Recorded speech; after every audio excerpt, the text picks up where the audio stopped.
Hello and welcome to the Heads and Volleys podcast with me, Lee Dunn. All right, Heads and Volleys, here we go. I have an exciting guest today, Kieron Boyle. I'm going to just have a little intro with him in a second, but it's really important that you guys get to know what Kieron does, what he says, and he and I have connected over Twitter recently, and I figured this was a perfect opportunity to bring him to you, especially right now. We've all got plenty of time on our hands, unfortunately. And so, Kieron, give us a little introduction, who you are, where you're from, kind of what you do. Lee, thanks for having me on. Like Lee says, Kieron Boyle. I live currently in Middletown, Ohio, which is in Southwest Ohio. I'm a high school math teacher. I'm also a director of coaching for a local club called Eclipse Football Club. And also just got named in January as the head varsity boys coach for Middletown High School. So exciting times for me. You seem to hold a lot of the roles or a lot of positions as many coaches do. So you seem to wear a lot of hats. Yes. My wife gets on me a lot and says sometimes I need to learn to say the word no. But I've really enjoyed the director of coaching thing. Has been huge for me because I spent probably the better part of like 10 years as a club coach in the club. And then to take that step to the next level where you're overseeing all the coaches and you're impacting like every parent, every player, it does change the dynamic a lot. It also adds a lot more fires you have to put out, which I didn't ever really realize as a coach, how much the director of coaching and people above end up dealing with. What would you say the biggest thing that you deal with on a regular basis is as a DOC? I think one is supporting coaches for what they need. We're we're much smaller than a lot of the larger clubs around the Southwest Ohio. So we're roughly between like 15 and 20 teams. So I think sometimes we see some of the facilities or some of the extra trainings or all those types of things that go on with some of the bigger clubs and, just financially, and then just what we have at our disposal. Sometimes we can't do all those things. So I think the big thing for me was being open to like feedback from coaches and parents, and not taking it like personally and being able to say like, look, that's something I'll look into and work on. Like we keep adding layers to it. But we have a long ways to go. Yeah. Let me ask you about, because I have friends and I've held the director of coaching position before, and often the first thing they say is that they have to deal with parents. And so it's interesting that the first thing you bring to the table is dealing with coaches and supporting coaches. Now, is that something that you have fostered in terms of being available to coaches, or is that something that was already in place? And I ask that because if I think about most coaches, and probably myself too, that my actual contact with the director of coaching is very limited. So I'm interested in that. Yeah, I think being in the club previously as a club coach, I kind of felt like our direct there was times where there could have been more impact or being seen. And giving impact via like email and text and what have you to kind of get people involved and in the mix. And I think so I made maybe a conscious effort when I came in that I was going to try to be there as much as possible for my coaches via like just even having like periodic meetings as a group and getting feedback and sending out Google forms. And I'm constantly trying to get kind of impact or input from the coaches. 'Cause I know from my side, I felt like when I was a coach, I was doing it. I was in the mix. I was in the front lines, dealing with whatever it might've been, the struggles that my team had, weaknesses and strengths, or if I did have a parent issue, I just wanted to kind of build maybe just a support system for the coaches that felt like they weren't on their own, I guess, in a way. I know it's not perfect what I've got set up, but I try to do as best that I can to help them out. I think it's a really positive way of looking at it. And I say that because a lot of people end up, or a lot of coaches end up as a director of coaching because it often pays a little bit more money. And so they accept the role because they can make a little bit more money, but maybe they haven't approached it, or maybe they haven't shared that they've approached it in the same way that you have there, in terms of actually using that position to provide or to help in as many ways as possible. So I think that's a really interesting take on it, and one that I think all DOCs probably have at heart, but maybe haven't actually verbalized and have begun that process. Yeah, I think it changed for me as well, because when I first got into like the select environment, I was so focused on like just getting results and winning and winning and winning. And now that I oversee, 20 to 30 different coaches, and then all the players within it, like I meet or train each club or each team within the club each week.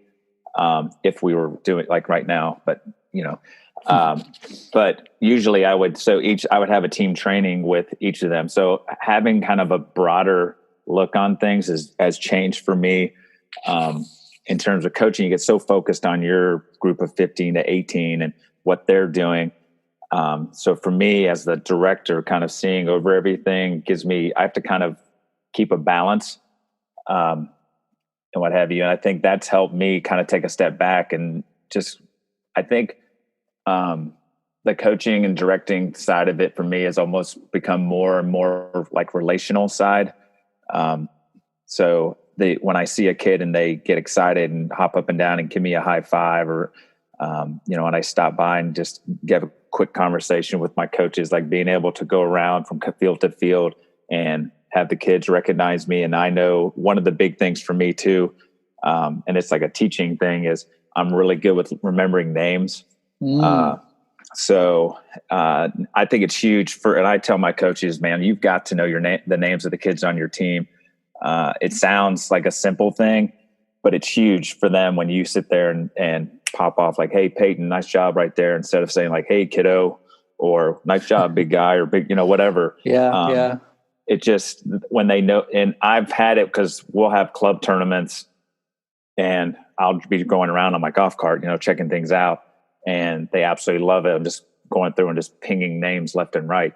And I think that's, for me, that's something too that, I mean, I will probably talk about the high school coaching too, but that's something else that's kind of been huge for me is as much as it's X's and O's, like the impact that we make on these kids now and then growing forward and all those types of things is exponential beyond just the playing field. So let me ask you about the environment that you're creating in terms of trying to provide for your coaches as much as possible. You talk about becoming this guy that everybody knows about the club. The players, they know you. Is that something that has been in place in terms of the club kind of culture of it being all encompassing and a place of belonging? Or is that something that you're working to build? And how are you doing that? I think it's a work in progress. Right now, like when I became director of coaching, the club had been losing teams. So the big push was, can I get more coaches in and start reaching out beyond like the Middletown area? Because before it was mainly just like local. So I started to kind of branch out beyond the kind of the local area to get more people coming in terms of the coaching and with players. And my big push has been using social media and constantly sharing like what we're doing, highlighting the kids, like throwing videos up of them or highlighting coaches, and looking for, like, my coaches said, hey, we'd like to have more help with technical training with our players. So I worked with Corver and one of their local branches here and had a couple of their coaches come in and work with our coaches. Some of the other feedback they said was they would like to have kind of designated time in the winter to train with their teams. In the past, I would run, like the club has me run like a winter training type thing, but they wanted something where they could keep working with their teams. And so then I set that up for them. So I think, and then I get to share all that kind of stuff. Like, hey, here's some of the things that we're putting in place here. We're doing this for coaches, or, hey, your kids can come to this. And like I said, I think just being out there and visible, as much as it's like X's and O's, there's like that marketing side of things. And I'm always a big believer that if the kids are happy, then the parents are happy. And it kind of just is cyclical, and it keeps kind of growing by word of mouth and what have you.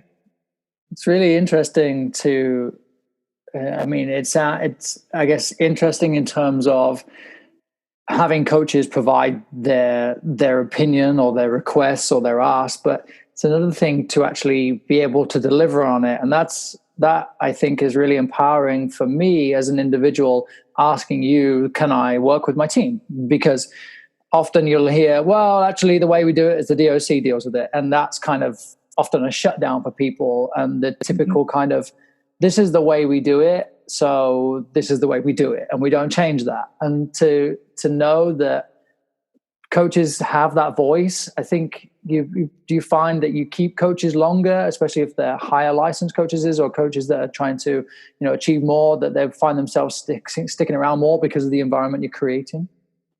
I think our coaching side is interesting because we're probably a majority parent coach.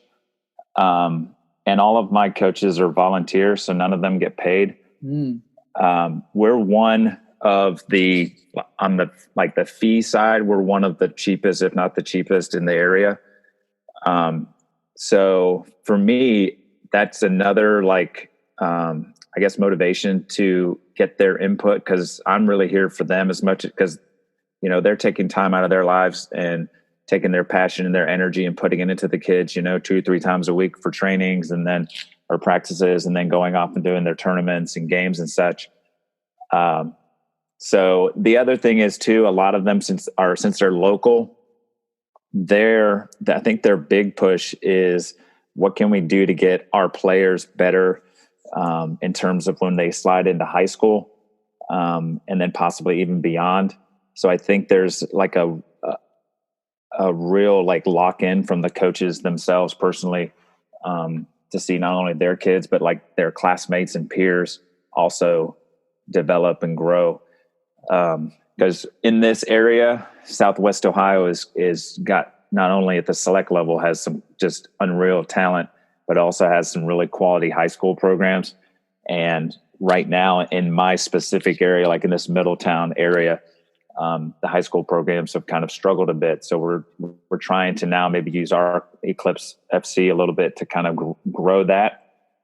So I've got some local high school coaches that are in the mix now, which is helping as we grow them, through the middle ages, and be like, hey, once you get to 11v11, we're going to be handing you over to a local high school coach and what have you. So then even more important to provide an environment in which these coaches feel supported and feel the love, because as you said, if there's multiple clubs that are close, it's probably easier for them to give up coaching and just put their kid in an environment where they don't have to worry about it, and they can pay fees or whatever if that works for them. But if they're in a space where they have a little more control and they're fully supported. And I want to go back to, you mentioned about bringing Curver in and people feel the way they feel about technical training and all that sort of stuff. But I'm a huge fan of multiple voices. And I think that's really important, that yes, I get paid to work with my teams, but I really enjoy when my players have the club I work in, we have an athletic development program. And so once every couple of weeks, they work with a different coach, and he works with them on different elements of SAQ and developing running styles and all sorts of physical stuff that I don't know. I don't understand fully. I don't have a grasp on, much like you mentioned about bringing in the Curver, for them having their specialized skills in terms of skills and foot skill development. And then B, it is so valuable for these players to hear a different voice. And often my experience with volunteer coaches or parent coaches is that parent will coach their kid for their entire soccer career until they can no longer possibly do it, which is because they've gone to high school or to club or to college or what have you. So it's a really interesting perspective to embrace outside voices, especially in a smaller community club. Well, it's funny you mentioned that because with my like DOC led trainings that I do with each of the teams, there's been a couple times where I have a accomplished coach, and I said, you know what, do you really want to have them train with me, or because I feel like you're going to crush it with the tactical and technical and all the little things that go into coaching? And they've said the same exact thing that you said. They said, you know what, I just like them hearing a different voice, a different kind of take on things. And I actually did similar with coaching my kids. Was my daughter, we got to a point last spring where I would kind of coach her and then she would fire back at me. And there was that father-daughter dynamic versus coach-player. And so now I've handed her off to another coach. And I think that's better for her in terms of her development and what have you. And I, like you said, I think even as much as we on Twitter and all this stuff, we throw out like, I like to play this style and I like that. I think it's cool to get different styles and ideas from people. Even lately the battles between was Jurgen Klopp and versus Simeone, which one was the right one? Was that good football? That kind of, like, that's what's cool about the game of soccer.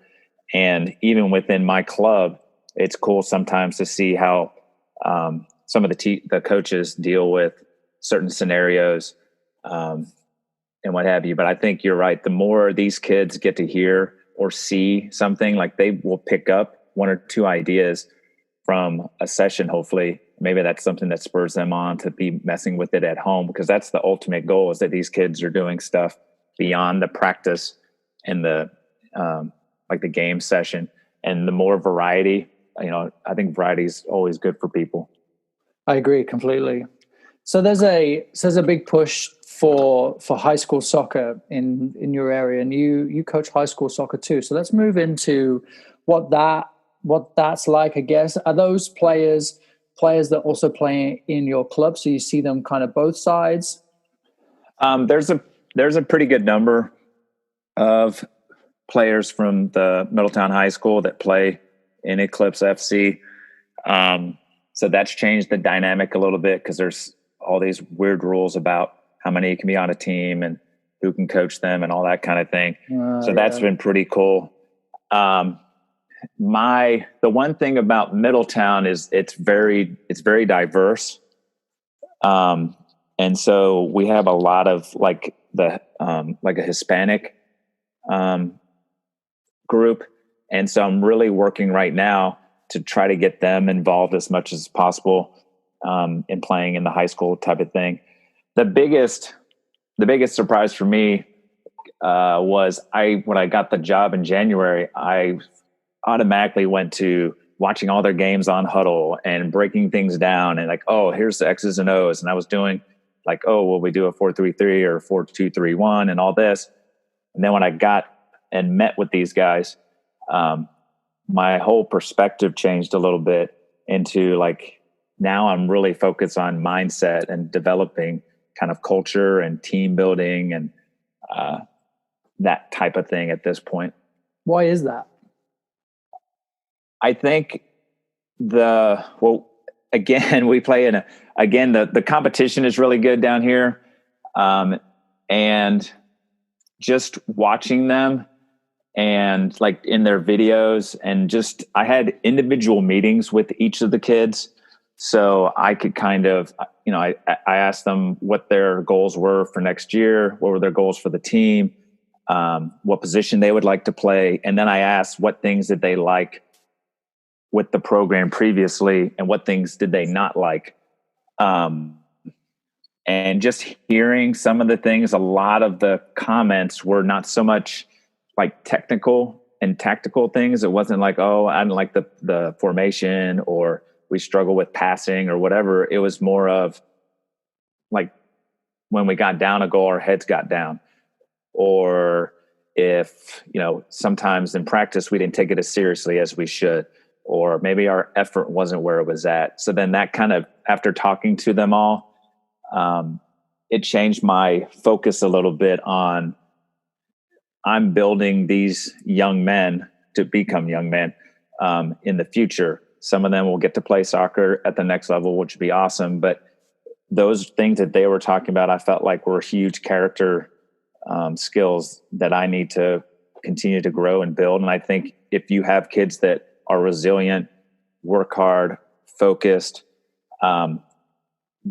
those things will show up in like adverse times, as they're always going to be happening in the games.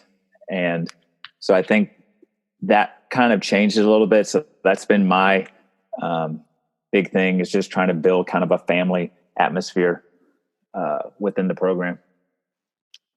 It's such again, just another example of listening, that you've asked the question and you've listened. And I think maybe many people would come into this environment knowing there's a competitive program and be first driven to win. And as a soccer coach, the only way you know to win typically is by the X's and O's on the field.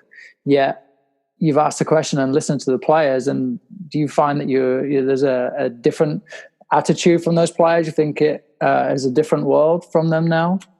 I think so, yes. Like we've been doing up until last week, we were doing conditionings, and usually kids will kind of come conditionings, but when you have open fields in the past, all of a sudden you've got twice the numbers to come and just play the game versus have to put the work in.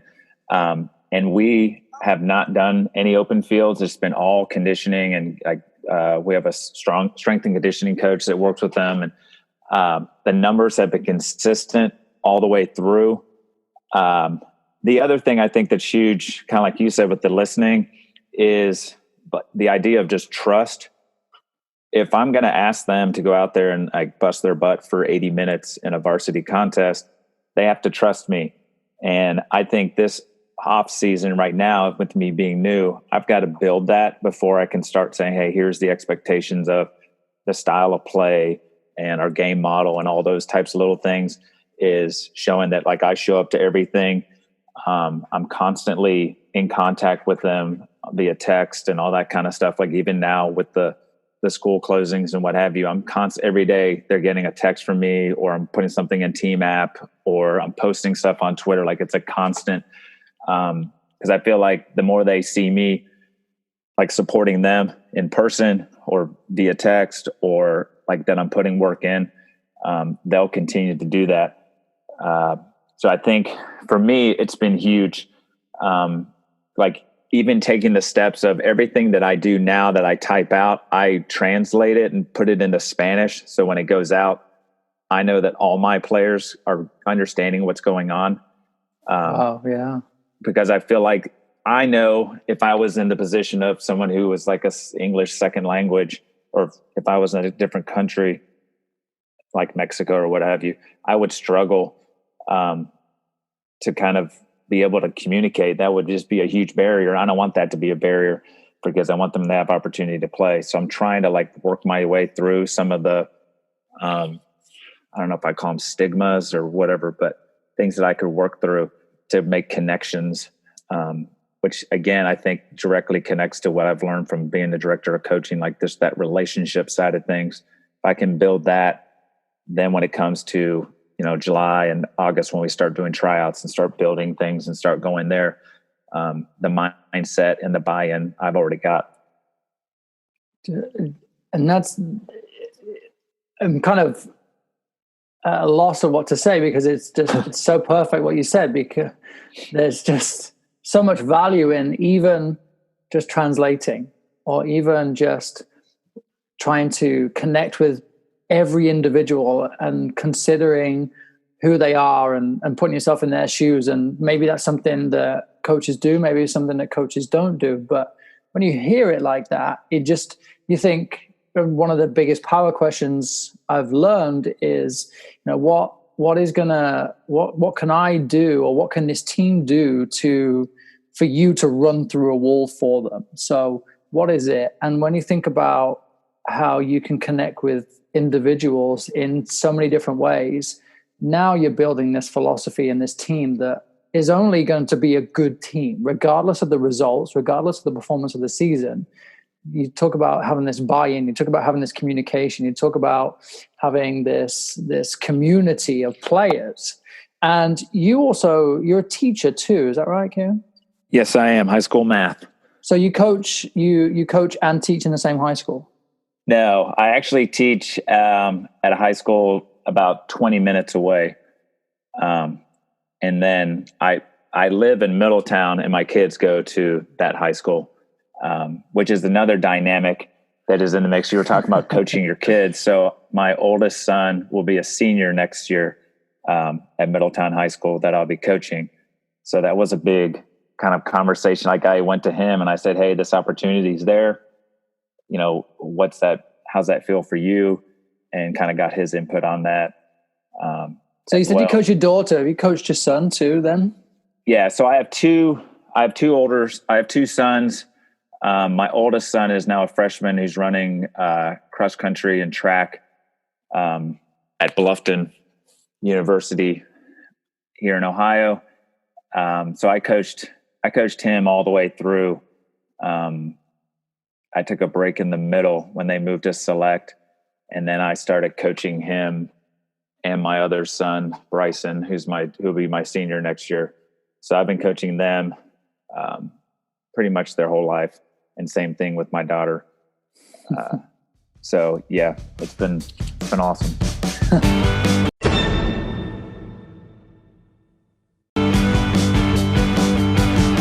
So did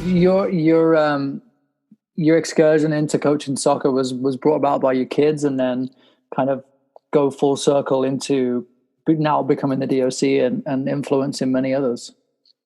Yeah, it was just one of those that started off in that 3v3 candy league when they're little tykes all running like little bees after honey. And it just kept growing, and they loved it. And so then I just kept sticking with it.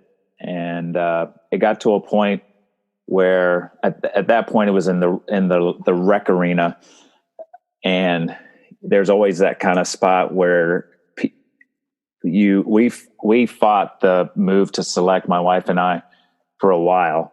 We said, yeah, the boys are, they're pretty good, but they're developing, so what could it hurt?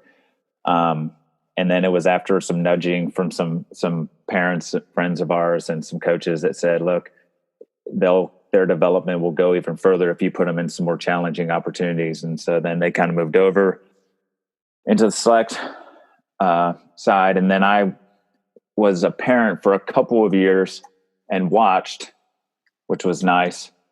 And then just kind of transitioned back into it and started taking over a little bit. Not on purpose. I joke about it. It sounds like I was sitting over there like just scheming, but God, this guy knows nothing. What the heck is he doing? Yeah. I talk about this with my wife. We're planning to have a first child soon, or at least try for a child. And that's awesome. I said that I'm really looking forward to the day that I can sit on the side of a soccer field and not be as invested as I am when I'm coaching. And she jokes and says, well, yeah, we'll see how long that lasts for. So yeah, I don't ever want to be that, because I know that the person that is on the side of the field coaching is just doing their best, and that's all I ever do. Whether I do a good job or a bad job, I can always walk away and say I did my best. But that I definitely don't want to be that Judge Judy character of a parent. But man, I just really want to sit back and enjoy a game once in a while. Well, it's funny too, because that's one thing what you were talking about, like dealing with parents at any level. One of my big things that I continually send out and remind people is just make sure that when your kid walks off the field, just tell them I love watching you play. Don't make it a 30-minute drive in the car of reliving the entire game, which is a reality for a lot of kids. It is. And so I know I went through that. Like you said, just you're over there and you're constantly just giving input. And now kind of watching my boys go through high school when I wasn't coaching them and be able to sit back I realized, because the field becomes so much bigger. So at that point, they don't hear the parents that much anyway. And it just came to me. I just kind of dawned on me, like, I'm just going to sit here and just enjoy it. Like, they've been playing for 10 years, 12 years. They're 16, 17 at this point. They are what they are, and they'll figure it out. And if not, then, get back to practicing and get the coaching and all that kind of stuff, They make a mistake. They know that they've made a mistake. They don't, and kids of pretty much any age know that already. That's one of my favorite ones. Is, oh, what did you do that for? I knew I did it. Yeah, and then just the micro coaching of constantly telling them where to pass and all that kind of stuff. Like, it's been a huge. I mean, that's a growth. I know when I first started coaching, because I coached basketball back when I first started teaching, and it was embarrassing. Like, my wife said, all you do is yell the whole stinking game. And so now I think I'm more now deliberate with my thoughts. Like, I'm constantly thinking about the next play, whatever opportunity to score, ball goes out of bounds. If we miss it, not a big deal. Hey, we'll get another one. But hey, now we got to think about how we're going to press, or how we're, all those next things. I think that's part of just the growing up and development as a coach for me. So do you have a focus with the players? So go back to the high school. Is there I guess it's a two-loaded question. In one, what are your crossovers from teaching to coaching? And then you talked about the connection with the players and developing this kind of mental side and this relationship and this team spirit with the players. So then what's your process kind of moving beyond that? So a bit of a loaded question. I think, that makes me think. I think just in terms of like my focus, in terms of just keep building, like just keep working at what we're trying to do. The big thing too that I'm trying to get with, at least at the high school level, and is with the soccer team, is the communication side. That was something that came up a lot with them, was just there was a lack of communication. Some guys didn't know others as well on the team. So my goal moving forward is to start making it where it's less of me doing the communicating and more of them, and working on, like, hey, at the end of practices, everyone gives everybody a fist bump, or you're matching up with someone that that someone new that you don't usually match up with. In terms of like connection from teaching, I think the organizational side, I've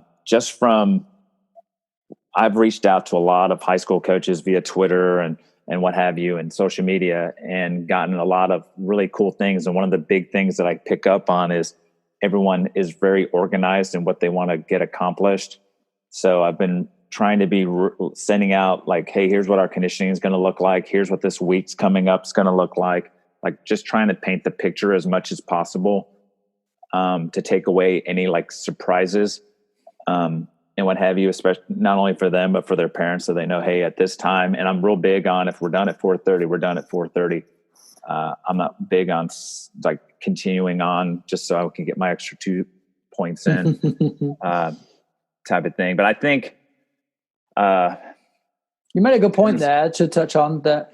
Whilst the season itself is relatively short, you have all year. As you said, you're building this, you're developing the communication with the players, you're developing this whole environment, so that, whilst you are only playing for this short amount of time, you are developing a team throughout the entire year. And that's been kind of it's been a change for me, because even at the select level, we kind of get together and I see them a couple of times a week. And it's one of the downsides of not being in the high school, in terms of being able to see the boys like every day. Sure. Yeah. But even we were to the point where we were doing 4 days a week of something. So I was getting to them and seeing them. And the other thing that I do, I call it the MIDI turf check, because I drive by the high school quite a bit. So if I see one of my boys or the players out there, playing pickup or working on their game or have cones out, I I try to pull over and take a picture, and then I post it to give them a shout out. Yeah. So it's like little things like those, what's the saying of catching people doing good. And just trying to get that constant buy-in. I think consistency is huge. So if I can just keep going at it, but like you were saying, having them technically for a full year. So I've got to find ways to continue to spark their passion and work on some things. And then, like you said, the fall is going to be really, really quick in terms of the games and what have you, but I'm excited. Yeah, and I think if you, like you say, you're organized and you plan it well, then you only go into the season prepared, and then you're only really touching on things that they already know about. And I do the same thing with my players, where we have a game model and we have our ways of playing, and there are, X, Y, and Z options whenever we have the ball in certain parts of the field and certain behaviors.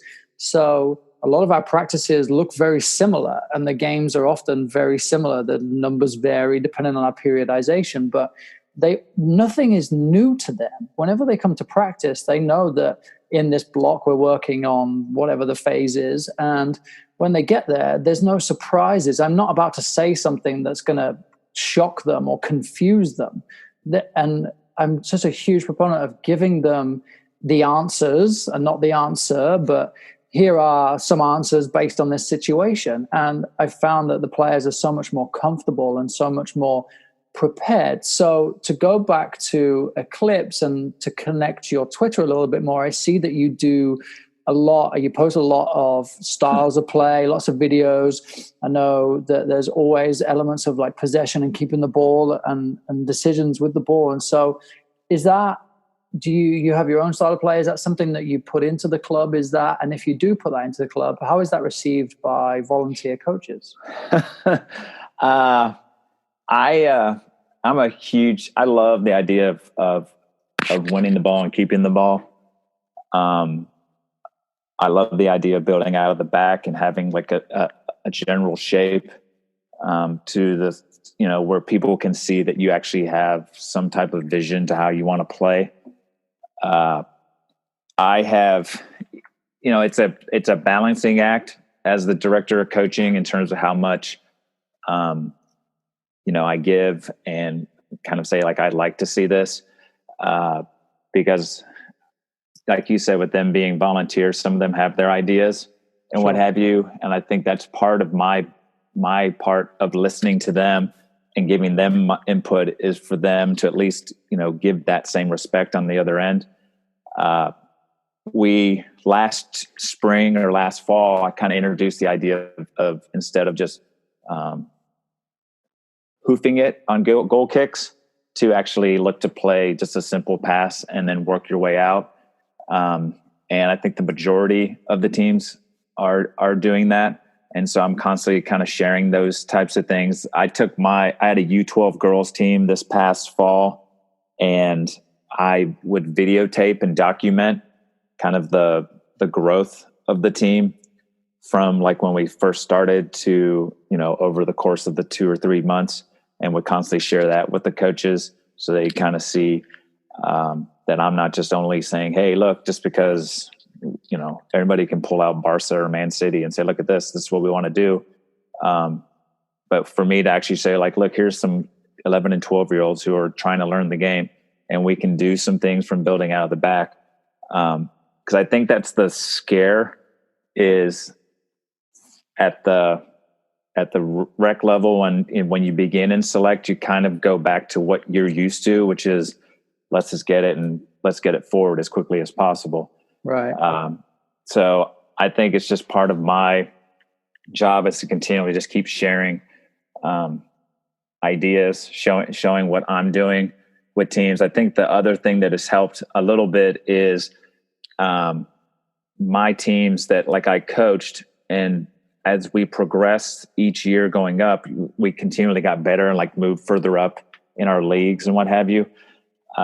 So the idea sometimes of struggling early just to get your style of play in is okay, because in the long run, you're going to develop players and teams that I think will be successful beyond that. And also, to your point about kids knowing what they're to expect when they come, I used to have like 1,000 drills, and so I've now narrowed it down, and I get my 10 to 15 because I don't want to spend half my practice explaining the drill. So it's really nice to have like set things that you open up with, and hey, we're going to go to this, and everybody knows where the cones are and who needs to wear what penny and all those kind of things. Goes along back to the whole organization thing that piece that you brought up. Yeah, it's so valuable when as you kind of work through the newer licenses with US soccer, the whole idea of having a organization or an orientation, and then the orientation phase is all about setting the game or setting the environment to be competitive, for it to be like a game, for there to be lots of repetition. And if you're always changing your sessions, if it's always something new, your players have to learn that. And it's going to take a while for it to look anything like it was intended on the piece of paper. And I think there is this idea of like task mastery, that the players first they're playing the practice and then they're playing the game. And if you've set it up well, it looks as much as like the game as possible. But now you can use that same environment to work with your attackers, and then you can use that same environment to work with your defenders, because if you're working on playing out of the back and you're playing a little 5v5 mini game, however you want to set it up, you're working with the 5 players on playing out, but you need those 5 attackers to press properly and to create the correct problems and replicate the issues that the players face on the weekend for the build out to get better. And then when the build out gets really good, then you go back to the pressing players and making them press even better. And it's just, you can use the same activity over and over and over and over again, and the quality of play can significantly improve over 2 or 3 uses. And I don't think either of us will push anybody to do the same session Monday, Tuesday, Wednesday, Thursday, because that's not fun for anyone really. Yeah. But if it's part of a block and you use it 3 times out of 6 sessions or 3 times out of 10 sessions or whatever you work in, there's that familiarity, there's that comfort. And I remember when I would pull this practice off the internet and think, oh, this is amazing, we're going to do this. And then I get out to my players and they're like, oh, I've done this before, I know this one. And I would be like, butthurt that this wasn't a surprise, and I'm almost offended that they knew what we were doing. Or if they said, I know what I'm doing, and they were wrong, I'd feel accomplished inside. And now I look back at that thinking, what was I doing? And now I think, like, the more, like you said, the more the players understand, the more, even if their parents know.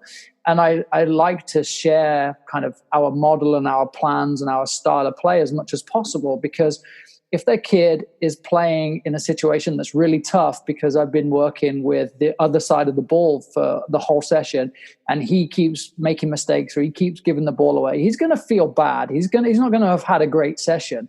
Yep. Even though he's done what I've really needed him to do because we've won the ball or what have you, it's really important that his family and he understand that it's not all going to be rainbows and sunshine. And actually, you're probably going to fail a lot, which is what I really want from my environment. Yeah, I think the other thing that is huge, like you said, in terms of players know when they're struggling or they are, and so when you give them opportunities to retry it in future sessions, the other thing too that I've gotten better at is kind of manipulating things. So instead of, like you were talking about the pressing thing, so maybe I only press with 3 attacking players versus 5 or 6. So now I get a little bit of, but as you keep building more players in that are pressing, as they keep getting, more confidence building out of the back, for instance, then you can start pointing to that. And then when it comes to the big game, having the extra players on the field doesn't throw them off, because you've just been gradually kind of increasing that, which again is, I think, similar to like a teaching thing for me, in terms of kind of layering or tiering, like, all right, let's start here. Let's get some success and see kind of what we want to have done. And now we're going to start building up, the opposition a little bit and see if we can challenge you to make it. And then once you, like you said, the failure part, I think, is huge for like for the kid to recognize and learn from, but also even that's one of the big things too with my videos that I did with the girls in the fall was I kept sharing with the parents. I said, look, just this is where they're at. Let's see where they're at in 3 weeks from now. We watch them in the next game, and then we just keep kind of that's that process type of thing. Because you're right, there's nothing better than seeing players when there's a light bulb that goes on, or an understanding, or even just a flash of brilliance. And when you see it in a game, especially, that's so rewarding. And it's not. I don't think it's acceptable enough to be working on something once and then see it in a flash in a game and believe that you've completed it, or to only see it as a flash once. I think that we'll talk about having a style of play and a preferred style. So that should be a constant theme in the game. And especially if we're working with younger players, high school might be a little bit different, especially if it's a winning environment or at least a competitive environment. With our younger players, we as coaches can control that a little bit more, and you can emphasize on the way of playing. So you should see it so much more. And it doesn't mean playing out against the high press over and over and over and over again, but a way of playing around it for sure that is still encompassing of your style of play. And so I think it's really good to see the progression like that, and then measuring it by asking players, do they understand? Are they performing? Are they executing? And I think if you look at the UConn basketball coach, Gino Auriemma, he said in his practice environment, he doesn't want anyone to ever succeed. I butchered that quote, but he talked about how the players, this should be the hardest environment that they ever play in, so that when they go into the game, it's easy for them. Yep. Yeah. Incredible.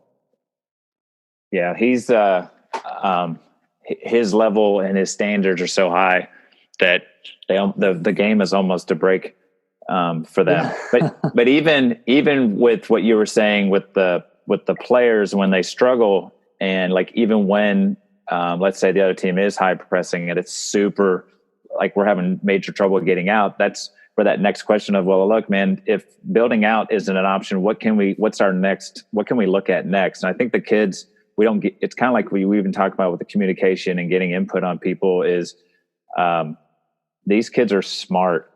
And they could say, well, coach, I mean, couldn't I just play over the top of their press? And I'm like, well, if you can do it, then let's go. Let's see if we can play through the lines and eliminate with one pass. We eliminate, 3 or 4 of the opposition. And now we've got numbers going forward. Like it's those little things that I think as the challenges grow, those are the opportunities to keep kind of, talking to the players and opening up to get their input as well. Yeah, absolutely. I couldn't have said that better myself. Let's wrap up here, Kieron. I know you're busy on Twitter, so share how we can find you. I know you've got your own little podcast going on too, so let's give that a shout too.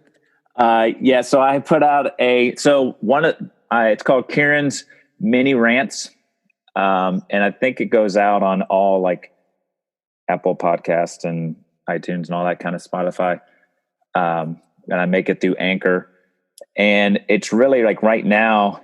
It's an opportunity. Every week I go back through what happened in I call it my high school soccer coaching journey.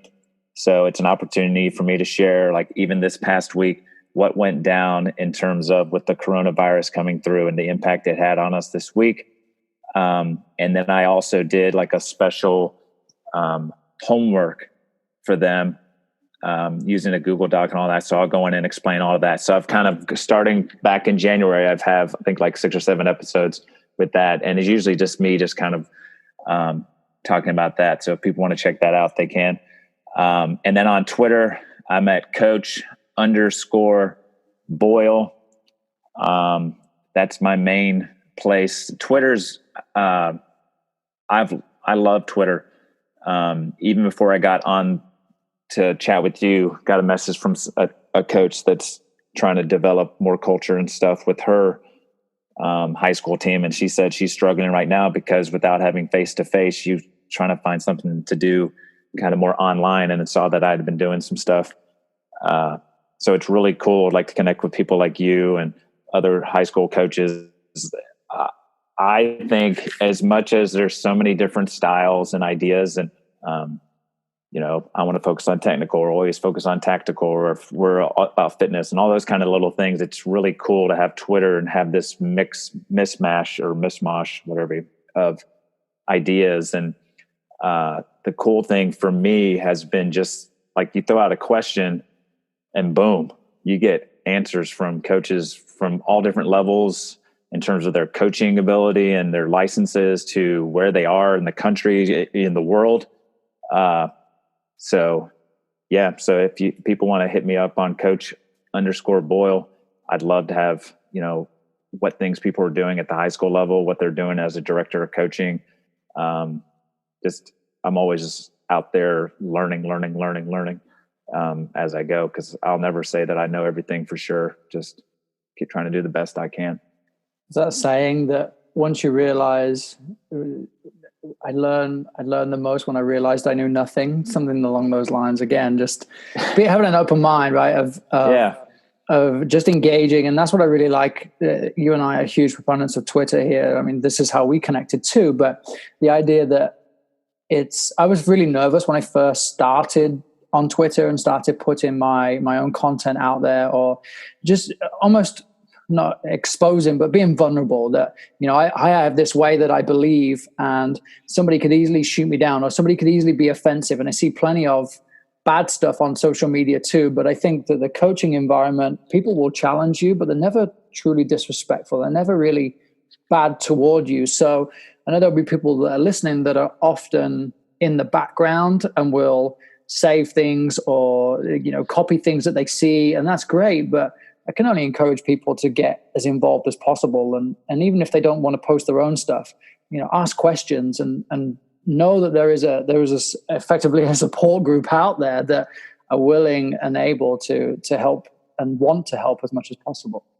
Yeah, I'm a firm believer of putting stuff. I love when people show video clips of their little U8s playing or whatever, any age. Like I learned so much. There's some college coaches that constantly post little clips. And I think putting yourself out there, I mean, I know it's hard, like you said, it's hard, and I'm dealing with it now, as to not feel like you're being judged. Like, it is who you are. So if put it out there, and you'll get some feedback. If it's positive, great. If it's negative, that's better too, because it may be bringing something up that you didn't even think about, that you could tweak or change, and what have you. So that's been my big thing, is just constantly putting things out, like even my little, like doing the podcast or doing videos. And like I said, constantly trying to just reach out to people like, hey, what do you guys think of X, Y, and Z, or, this type of thing? Because I think there's so many people out there with different experiences and just backgrounds that they can bring to it. It's been really cool for me in this, and I hope to continue to grow and learn from all of it. Well, for me, from this conversation, it's this skill of listening. And it's one thing asking the questions, but it's another thing to actually listen and then to go and execute on what you've heard. So I think huge props to you, Kieron, for the content that we just discussed on the way you're empowering people, whether it's players or other coaches. I think it's truly valuable. So again, huge props to you on that one. And I really appreciate your time. I would love for us to continue this conversation at another time too, but thanks again so much. Oh, not a problem, Lee. Thanks for having me on. Yeah, Kieron, thank you. Yep. So as I wrap up this episode with Kieron, this common trend of listening was so prevalent that it's so important. The people that you listen to, you also empower them. So the biggest takeaway of sharing content with people and having them engage, but then also taking them on their word too, and trying to enact things that they're asking for, I think has been so powerful to take away from Kieron. So make sure you listen to his podcast, Kieron's Mini Rants, and follow him on Twitter at Coach Boyle. Always follow me at Lee Dunn Soccer. I've got a bunch of content on YouTube right now. I've got a soccer skills score that I've been doing for our players in San Francisco. So please feel free to take it, adapt it, use it. Looking for some subscribers too. So make sure you hit that subscribe button, and more coming from Heads and Volleys real soon.